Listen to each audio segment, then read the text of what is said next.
Hello, everyone, and welcome to today's webinar, Wrestling with the Restroom. We'll talk about how to eliminate complaints from your facilities. I'm Ann Cosgrove, the Editor-in-Chief of Facility Executive Magazine, and this webinar is presented by Aramax Professional. Before we get started, I would like to cover a few housekeeping items with you. Please note the control panel that is on your screen. This is where you can submit questions in the question box contained in that panel. Please send in your questions for our speaker at any time, and he will address them after the presentation. Also, please note the orange arrow on the left side of your control panel. Clicking on that arrow will either expand or collapse the panel, so please be sure it is expanded so you can access that question box. And also, if at any time you experience a technical difficulty, please send a message to us in that question section and someone will address it right away. Now I'd like to introduce your speaker today, Jeff Dreifout. Jeff is Global Director of Marketing of Air Treatment at Aramax Professional. And over the past 20 years, Jeff has served in various marketing and innovation leadership capacities in organizations such as Quaker Oats, ConAgra Foods, Sara Lee, and now Fellows.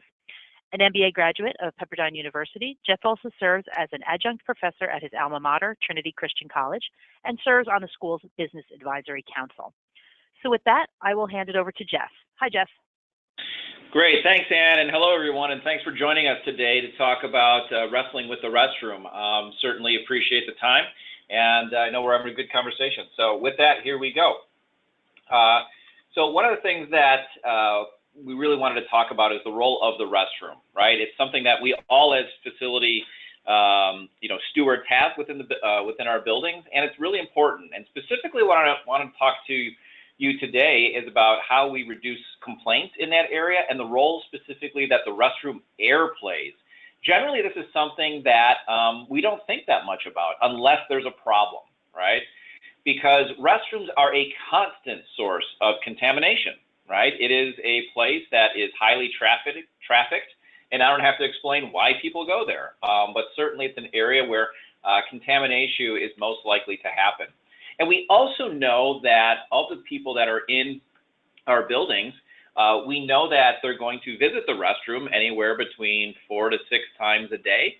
And so therefore it's leaving an impression in their minds of what they think of the organization. And studies have actually shown that 2/3 of people believe that restrooms are actually a reflection of their organization, both positively and also negatively.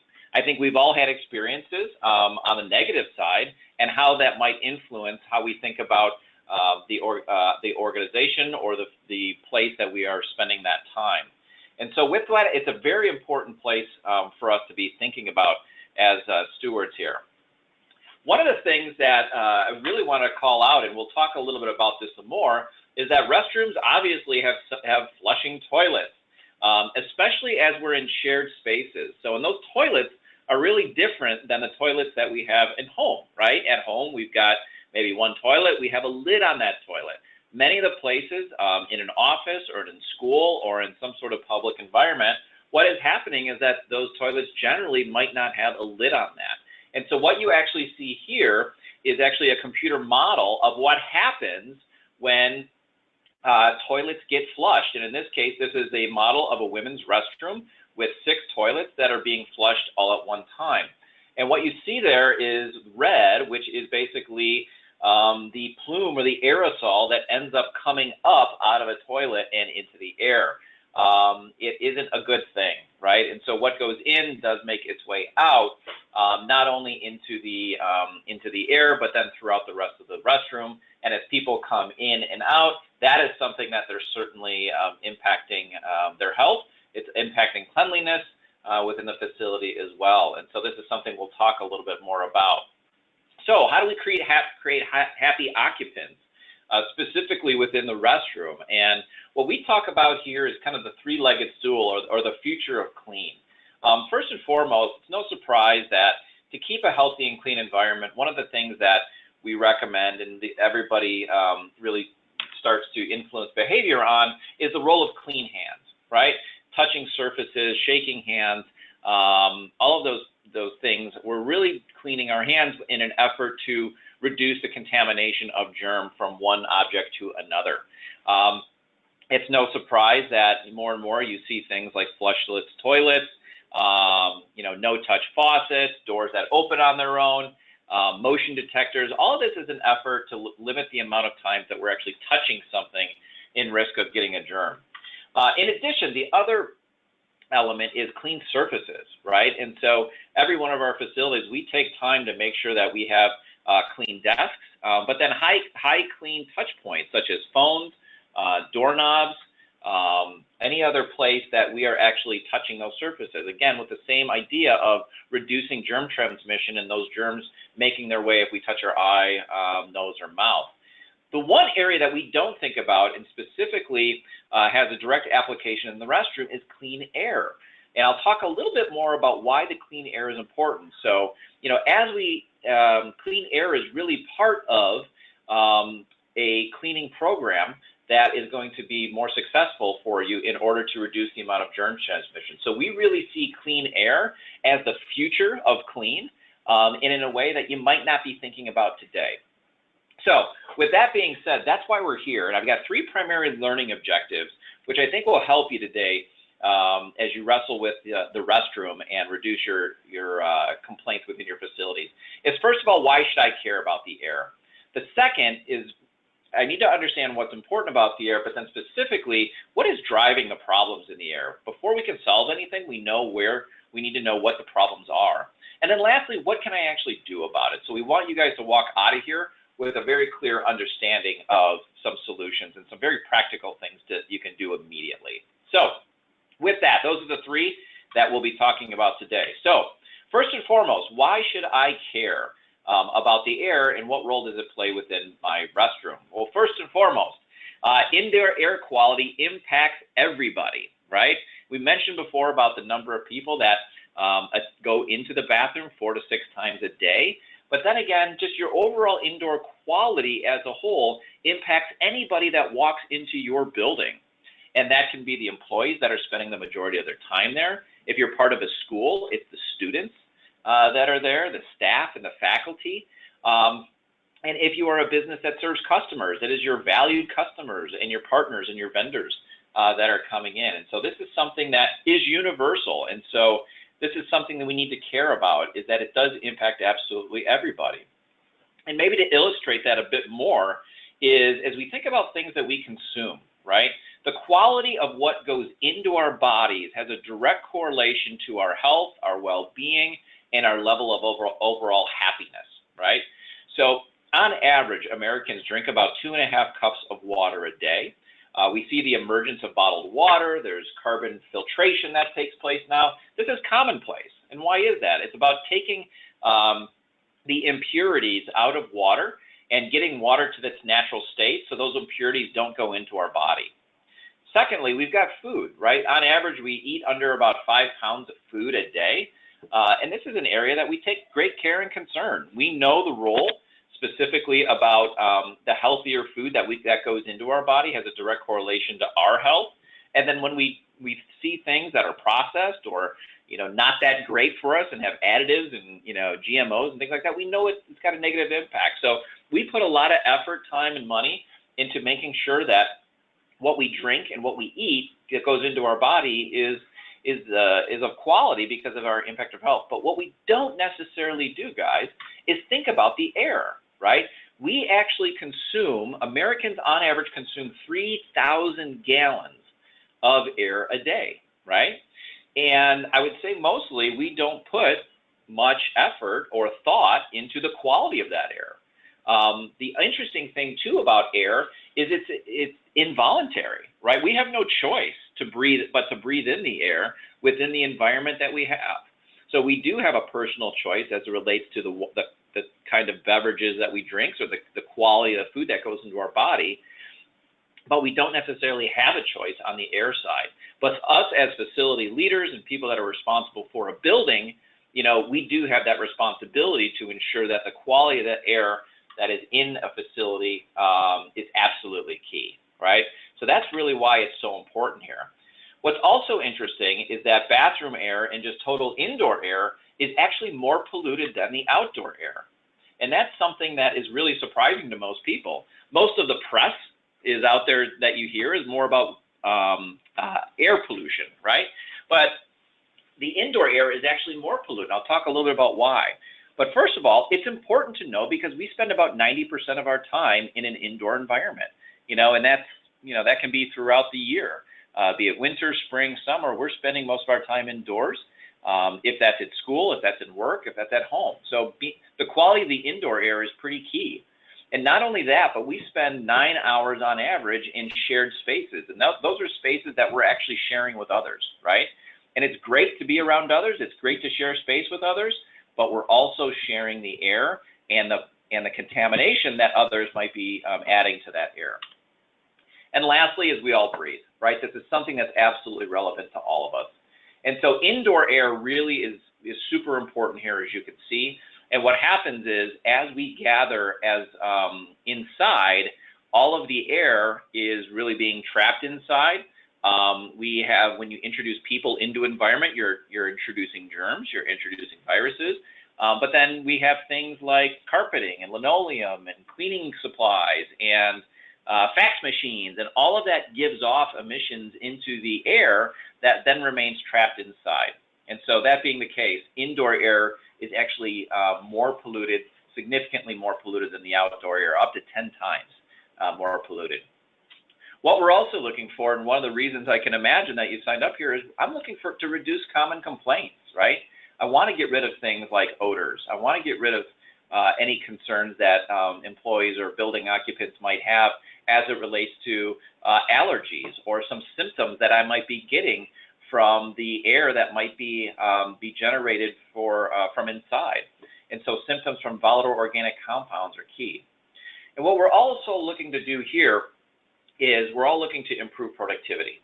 And the easiest way to improve productivity as a whole is to stop employees from getting sick, right? There's a lot of efforts out there. There's a lot of training. There's a lot of programs that are out there to say, hey, if you do this a certain way, you can get a little bit more productive. You know, look at get 1%, 2%, 3% productive. The biggest thing is keeping employees from getting sick and keeping them healthy, having them show up to work, having them show up to school. And so that's absolutely key here. And so what's great about indoor air is that because it's involuntary, the cleaner the air that we create for our building occupants, you know, it's really easy to be more productive. So by improving the indoor air quality, we can reduce absenteeism that could be caused by things like allergies, asthma, and the flu. We know that the average cost of sick days it's in the thousands of dollars per employee. Multiply that out across the population of your organization, and that can be pretty significant, right? With lost productivity, costs, medical expenses, things of that nature. And so, again, thinking about the quality of what goes in your body and how that impacts your overall well-being is really important. So, improving productivity. Employees represent 90% of an organization's cost, right? It's the biggest cost. Salaries, benefits, medical. We know that the cost of medical is only going up higher and higher. So, as mentioned earlier, unlike many productivity measures that require a learning curve, all one has to do by breathing clean indoor air is just breathe. And this is fantastic. So if we can clean and eliminate those things in the air that are making people sick, you'll get 100% adoption of breathing in clean air by being able to provide a healthy environment there. And so that's a great thing. It takes no additional behavior from someone to get the benefits of clean indoor air. So we also know that just having clean indoor air and clean bathroom air improves productivity. There are many studies out there, and one that came out most recently from MIT showing that students and workers' performance is significantly better in conditions with good indoor air quality, both cognitive and performance ability. And it's not surprising, right? I mean, if you were to think about it, if you were to, give people, more processed food, they're not going to perform as well as they would if they ate healthier food, right? The body reacts that way. So indoor air matters. It's a very big deal in having a direct correlation to improving your productivity. And here's why it's important for us, is that everybody gets sick, right? It's something that I think we can all certainly relate to. But despite all our efforts, there are just billions of colds and 60 million cases of flu that take place on a year-over-year basis. So we know more now than we ever know about how to avoid getting sick, right? As I mentioned earlier, the efforts that we take with cleaning and washing our hands, and the fixtures that we use are now all touchless. And so we do a lot to help prevent germ contamination. However, I don't know that we're getting the results that we think. The not so fun flu facts are, that people are actually most infectious before the symptoms actually show up. So indoor air is actually at risk before someone takes a sick day. So someone coming into work, who already is been contaminated or has a virus, is already can contaminate others. 60% of workers also go into work when they know that they're sick. And this is a study that was done by Staples Office Products. And, I'm guilty of this one as well. We're all driven people. We want to get our job done, and sometimes we come in when we shouldn't.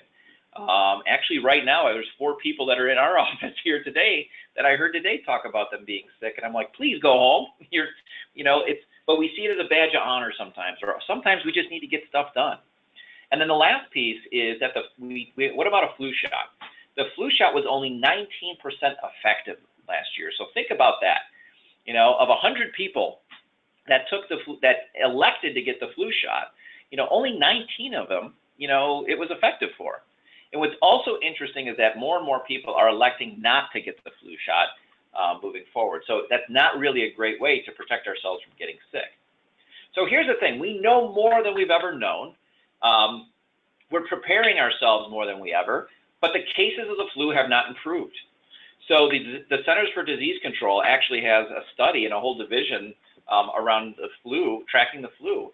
And what you'll find is that, even just looking at, the last 12 years or this 12-year period here, the cases of the flu in no way have declined or improved, over a 12-year period. And you can make the argument that they're actually increasing. And so all of what we know is about protecting ourselves isn't having the desired results. And so what's happening is people remain to be absent for work, they're sick, they're going to the doctor, and the medical bills continue to go up. And so with that being the case, that's a big concern of us. Other reasons why we need to be thinking about the role of sickness with employees is that if you're part of a school or you're part of a employee workforce, that you've got more millennials coming in, you've got a younger generation that's coming in. More and more of them have been diagnosed with asthma. There's actually been a 160% increase in asthma rates in children over the past, I think, 15 years.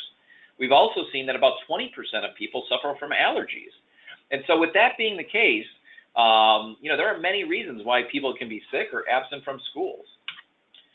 So it's a big concern. Obviously, if you work in a school, you know how concerning asthma rates can be, and the prevalence of that more and more. And so creating an environment, specifically bathrooms, that has clean indoor air to avoid an asthmatic trigger or an asthmatic condition, the importance of clean indoor air is more critical now more than ever. So what's the result? Absentee caused by allergies and asthma results in a lot of different visits to the doctor's office, 16 million school absences, 14 million work days, and this is from things that are in the air that are causing allergy and asthma triggers. So certainly something that's really important for us. You guys also may have heard of this idea of sick building syndrome, right? This is actually a term that the EPA, the Environment Protection Agency, calls out to say, you know what, when your presence in a building is causing headaches, sore throats, respiratory problems, or stinging eyes, you're getting some health and discomfort from that, that could be called sick building syndrome. And it's not just old buildings. Many of the newer buildings with the open floor plans and many of the very tightly closed types of systems and very sustainable systems are actually not letting buildings breathe, right? It's keeping that indoor air and that contaminated indoor air inside more, giving you more and more of an opportunity to actually breathe in and have some issues with indoor air. So that's something that we need to be aware of, and the indoor air is a key piece of that. Lastly, improving facility perceptions. Why should I care about this? Employees love it when you've taken a proactive approach to making sure that they have a clean and healthy environment. That's why we clean. right? That's why we clean our restrooms.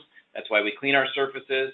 But our first impression is absolutely critical. So the ability to be proactive in nature, and we've done many studies when organizations show that they proactively clean the air, the approval ratings increase dramatically, specifically as you get to schools or in areas where there's a high likelihood of cross-contamination of germs and sickness taking place.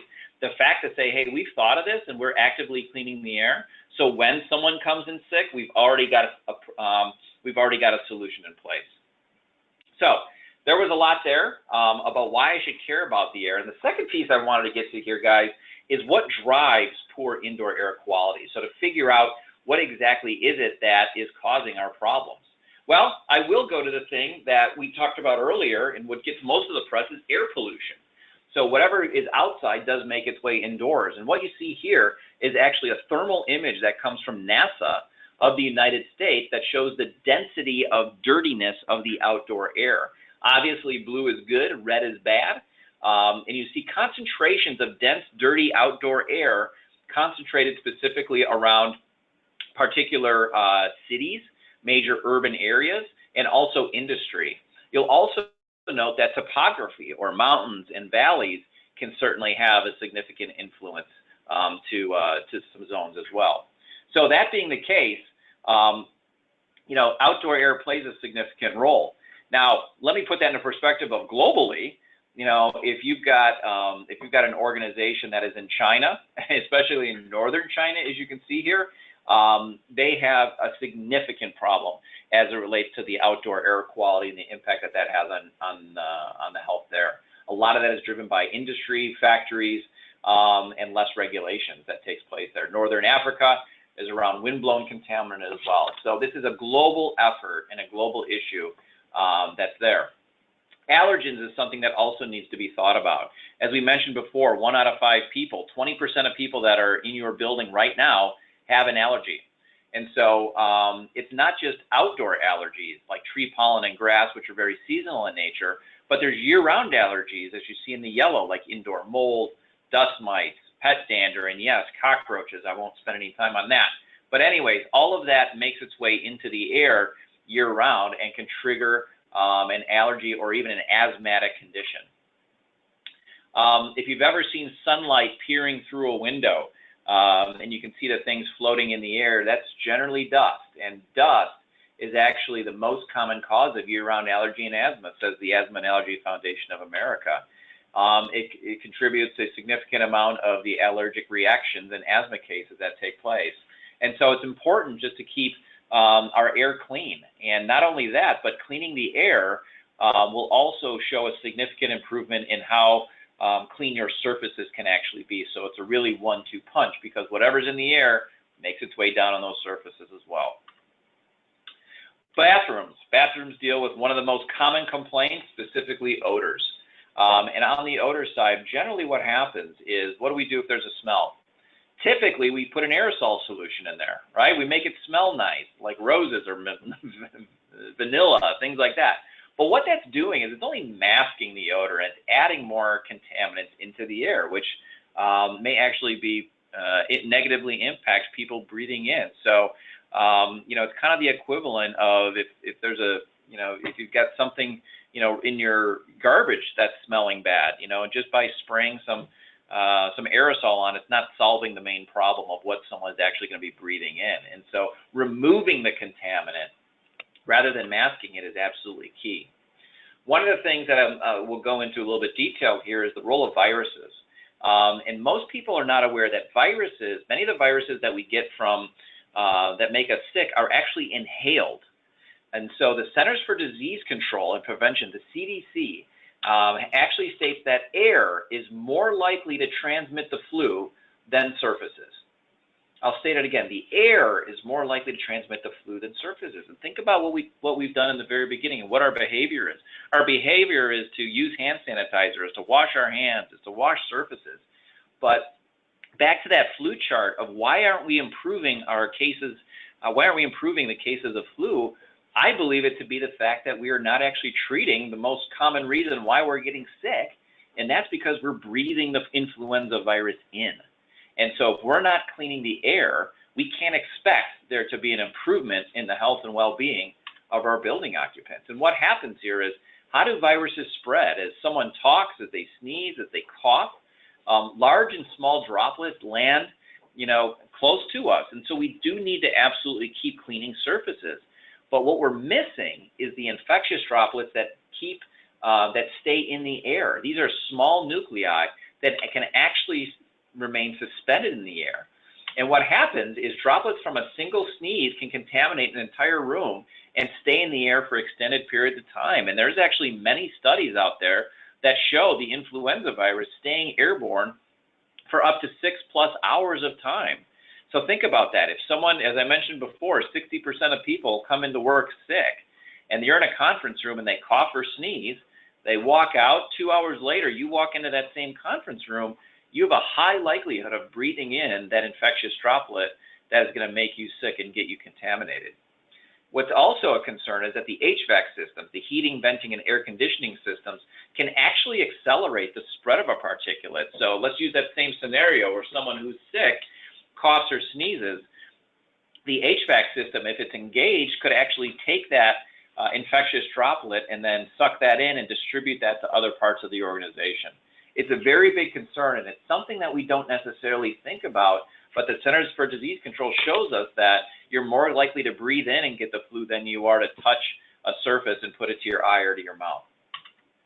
So one of the other big drivers is volatile organic compounds, VOCs, and these are different elements that can be found in paints and printers and machines and some types of wood, fiberglass, linoleum, and carpeting. It's based on the material that's created, and it's a carbon-based substance that then evaporates into the air. It's not detectable. You can't taste it. You can't smell it. But what it does is it negatively impacts your health and well-being, and it'll impact people that have asthma. It'll cause headache. It will also trigger allergy attacks. And so there's more than 11,000 VOCs that have been identified in products. And so if you're ever doing remodeling, things like that, obviously you want to make sure that what you're putting in and what you're using is non-VOC related. Even some cleaning supplies themselves have VOCs in them. So all the more important to be constantly cleaning the air to ensure that those are being removed. So we talked about why I care about the air, and then we talked about what are the drivers of the air, and specifically the bathroom. So what can we do? What can we do actually about the indoor air quality? We want to give you some very practical solutions here. Well, first of all, you want to identify the sources. What's causing most of the contamination of the air? I'll give you a hint. It's us. It's people, human beings. As we are the biggest drivers of bringing viruses, allergies, bacteria, germs into an environment. And that's okay. I mean, if that's the case, we're not going to get away from, not everyone can work at home. We have to work in shared environments. But I think first and foremost, knowing that where people gather in shared environments is the highest likelihood of where people are going to get sick. And one of those areas that I would call a very high-risk place is the restroom. And so that's an area that we need to be focused on. So what we can also do is we don't rely exclusively on heating and air conditioning. And so many people that I talk to, because they're not thinking about the air, will say, you know what, well, I've got an HVAC system, right? It moves the air around, it takes it in, it distributes it to the other part of the places. But you know what? An HVAC that was really designed to do what? It was for temperature control, to make things hotter, to make things colder, and to move air around. It's not meant to clean the air. As mentioned before, ASHRAE has actually developed a whole white paper about how HVAC systems are a big contributor to the employees getting sick because of how it distributes the air. And so what we would say is air purification is absolutely key to improving your indoor air quality, specifically within problem areas. And again, those areas being areas of constant source of contaminant like a restroom, but then also places where people gather with other people, okay? So one of the things that we want to just highlight is that purification, in this case, air max purification, removes rather than redistributes the vast majority of airborne pollutants, including the flu virus. So it's the equivalent of saying, I like to call it when if you were to sweep out a room and just you weren't collecting the dirt that was on the ground, but you just swept it into the hallway or swept it into the next room, have you really cleaned? No, you really just moved the dirt from one place to the other. The same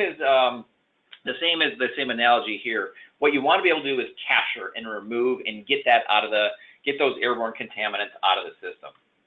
Okay. So one of the things that we say is we certainly want to recommend that you do that with solutions that are designed to capture airborne contaminants down to that virus level. And at Aeromax, you want to be able to get down to 99.9% of airborne particles and odors. And the reason for that is that the items that make you sick are generally the smallest particles. And so with that, you want multi-stage filtration, like pre-filters that captures large particles. You want carbon filtration, which is going to absorb the odor and those VOCs, the volatile organic compound. That's going to actually capture that as air runs through it. You're going to want to use true HEPA filtration, and what that does is that actually is going to get down to the virus level, and that's going to capture 99.9% of those airborne particles, including pollen, dirt, bacteria, germs, viruses, things like that. And then in addition, you've got optional ways of using ionization, and what that does is it breaks down viruses to really get you that extra level of protection. And so at Aeromax, we do have a line of commercial air purifiers that is designed for facility and building owners. I mean, we really just did it. We designed it that way to care the air for places that multiple people gather. And so we remove 99.9% of allergens and virus, including the flu. We've actually tested it against the H1N1 virus, which you may have heard of, and we've captured that at almost 100%. Significantly reduces odors and VOCs. The great thing about this product is that it's designed with you guys in mind. We don't want to cause any more problem, and so we've got built-in sensor technology in this that enables the unit to actually monitor and detect the air and then adjust its performance accordingly. So it automatically will clean without you having to do a thing. It's set it and forget it. And we've got solutions that go up to 300 for salts to 1,400 square feet, from small spaces to larger spaces. And what's key here is these can move and exchange air up to about 5 times an hour, and that means that it will cycle through all of the air in a room 5 times in an hour. So you've got the assurance of this being clean and done at an extremely quiet level. So cleaning green, we know, is also super important for everybody. We've got various sizes here, from the Aeromax 2. As you can see, it's a very slim design that goes up against the wall, integrates very nicely, up to larger units that can go to 700 to 1,400 square feet. And then if you've got spaces that are larger than 1,400 square feet, you can just add additional units in there to make sure you got the right coverage. It's got 0 use of chemicals. The last thing we want to do is add more VOCs and contaminants into the air. This is cleaning the air naturally. Super energy efficient. On average usage, this will cost $12 a year of actual energy pull. It's 24/7 constant cleaning based on the technology that we've got in there. And as I mentioned before, less dust and germs in the air means less surface cleaning, because less dust and germs that are going to land down onto surfaces as well. So let me take you back to that super happy image that I had in the very beginning. Is without air purification, with those flushing toilets, what happens? You see the plume of air being transmitted into the air. And when we add Aeromax into the modeling, the capture rate on this was significant. And what's happening is not only are you capturing the contaminant right away, closest to the source, but it's been reintroduced with clean air, purified, 100% purified air into there. And so, so it gives the users an immediate benefit, both on removal of odor, but then also of germ and contamination. And just to bring that to light a little bit here, this is an actual example. We measured the readings. We measured basically the amount of germs that this was a hotel fitness center in a hotel. So there was 25,000 germs, or 0.3 micron size, that people were breathing in every breath. And by what we did, this is the before Aeromax, and so by adding air purification in it, what ended up happening in the matter of only about 30 minutes or so is there was a 70% reduction in airborne particles. That means 70% of the flu, 70% less of the flu, of allergens, of allergies, dust, things like that. So, and it's an immediate cleaning that's taking place, and then, as mentioned before, it will clean ongoing. So, what do? What's kind of the next step here is what we would say, the recommendation that we would give is clean where it's needed the most. You know, we all need clean air everywhere, but the priority would be where are there high constant sources of contamination. I would first and foremost look at restrooms as a place that people go all the time, and it's a high need of clean air. From there, I would say, where do people gather, right? Where is that high likelihood of high density people to a particular area, because that's where you want to make sure that you're providing the cleanest air possible. And are there other areas within your building where there's concerns around maybe mold, right, because of moisture, like in a locker room, or odors, maybe even in a cafeteria, different smells that take place in that area, in the cafeteria is key. So, you know, at the end of the day, guys, this is closing down here. The benefits of clean air, as I mentioned before, it improves productivity because it keeps people at work, and for those that are at work, it helps you just do better, because, you know, what positive things go in equals a positive output. We reduce the absenteeism, again, as a way to improve, you know, in keeping people you know, from getting the flu and some of those other things. The positive impression that this gives, right, to say, hey, we're proactively cleaning the air. You may not know, you know, that the germs are in the air, but we do, and we want to make sure that we're cleaning that for you. It's all about reducing complaints. We want your inbox and your phone calls to be less and less, and that certainly will take place with cleaner air. And then just, you know, the belief that we all, you know, have a right to a more positive and a health-focused environment. And so with that, guys, I really want to thank you. You know, as I mentioned before, we know that the restroom is a big area of source of contaminants. It's a big, and it's an important part of any building. We would just ask you to think about air as you think about all of your other cleaning efforts. So as you think about clean hands and clean surfaces, the role of clean air is absolutely critical. So with that, I'll turn it back over to Ann. Thanks, Jeff. Thank you. And thank you to all the attendees for sharing that presentation time with us. Yeah, so Jeff, we do have some time for some questions, and I'll dive right in. One is about the slide that you just showed toward the end with the toilet slide with the red plume showing up. And there was just a question in terms of if restroom air was a concern, and in terms of the AirMax unit, does that need to be installed over the toilet to be highly effective? What if that's not desirable, you know, for that? Yeah, absolutely. Great question. A good, very common question. We always recommend that you want your air purifier to be as close to the source of contaminant as absolutely possible. However, we know sometimes that that's just not possible based on the architecture of your room. And so we've actually done the same analysis with putting the AirMax in different places and on different walls. So we've done it on opposite walls, high, low, things like that. And there's been a slight impact on performance, but it's only a percentage or two. So I would say as long as you're cleaning the air, and again, this is cleaning the air anywhere from 2 to 5 times an hour, that you're going to immediately get that benefit. But in general, the closest you can get to the contaminant is great. If you can't, get it in the room.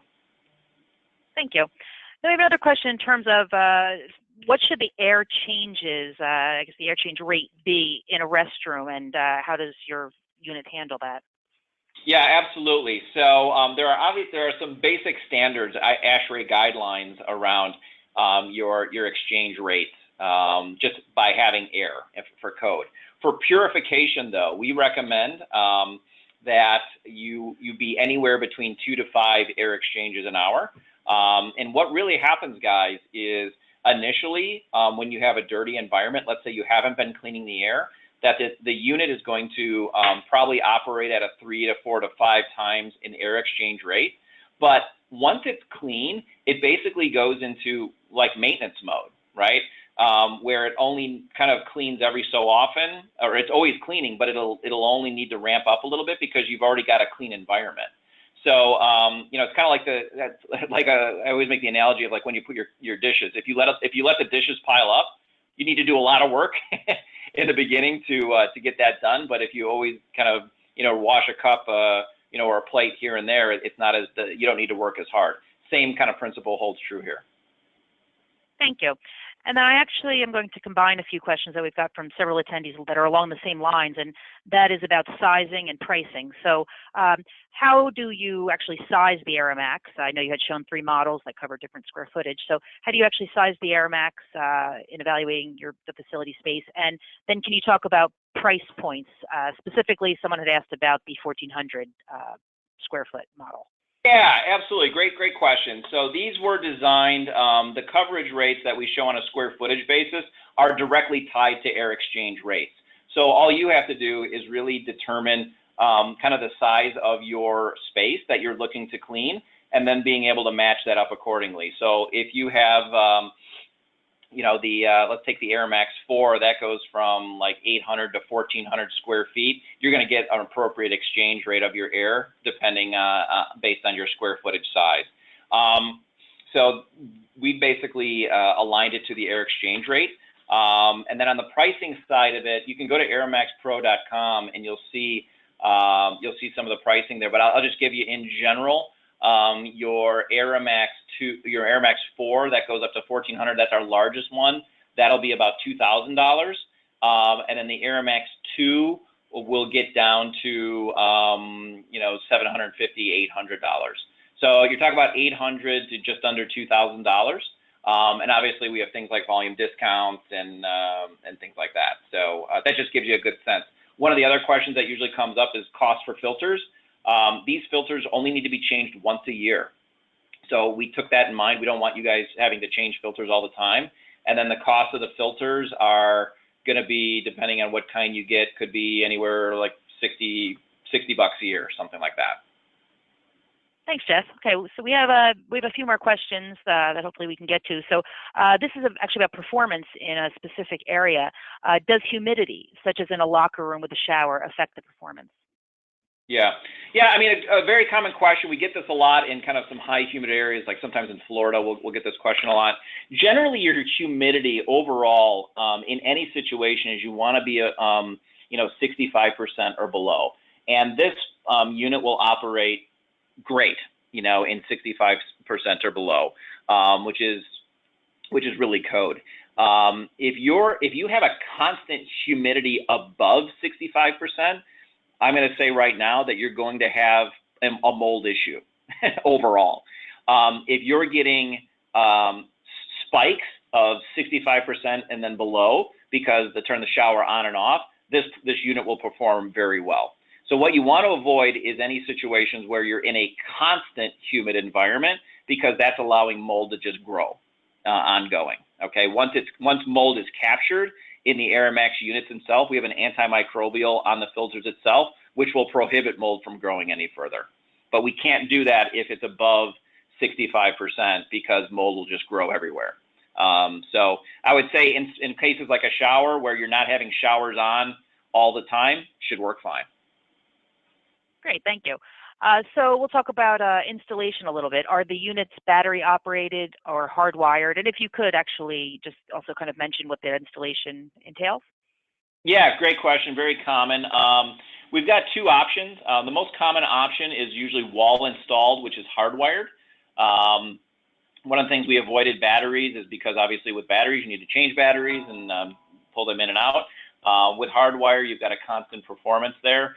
Pretty typical, just tap into your existing wiring that's there. A lot of times it'll drop from the ceiling or tap into some existing wiring that's there already. Installation is pretty simple. I think it's about 4 screws that can go directly into the wall. The back half of the Aeromax Pro units actually come off so that you can just install the base right to the wall and then snap the unit right in. We also then have a optional stand unit.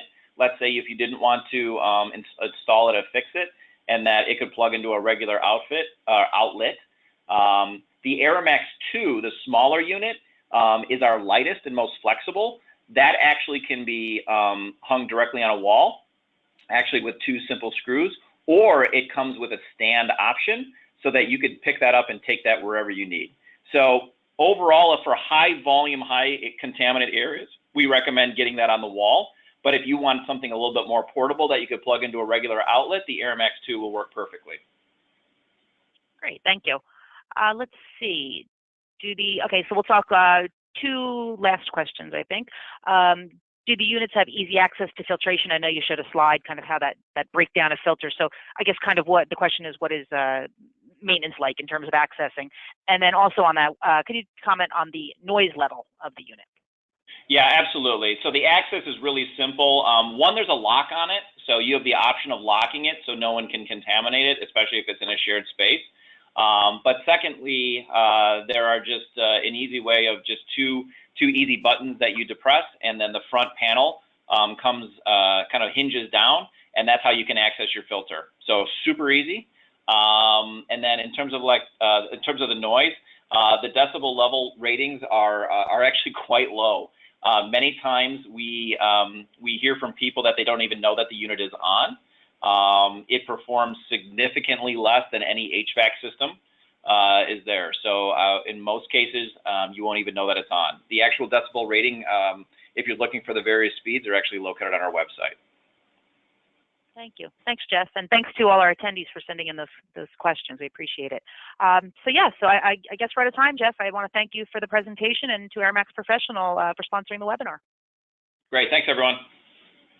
And thank you to our attendees for attending, of course, and for your questions. A recording of the webinar will be available online at facilityexecutive.com shortly, as well as on the AirMax Professional website. It will be available. So thank you very much again, and have a great afternoon.